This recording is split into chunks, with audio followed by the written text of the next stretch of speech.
अशा प्रकारे मग ते दुःख यातना दुःख त्या अयोध्या नगरीवरती दुःख कणा कोसळली म्हणा. रडून रडून बेजार झाले. कथेमध्ये वर्णन आहे काही लोक परत घरी आले, पण काही लोक जोपर्यंत राम परत येत नाही तोपर्यंत आम्ही इथून हलणार नाही असा संकल्प करून ती जनता ती लोक त्या स्थानामध्ये स्थिर राहिले म्हणतात.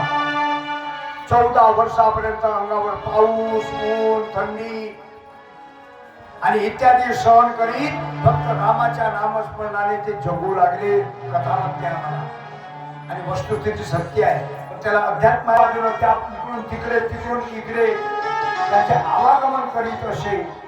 तो केवळ नाव चालवित असे त्यामध्ये. आणि म्हणून नाव चालवित असताना त्याला सुद्धा त्याची एक प्रतीक्षा होती, त्याची एक आशा होती. कारण केवळ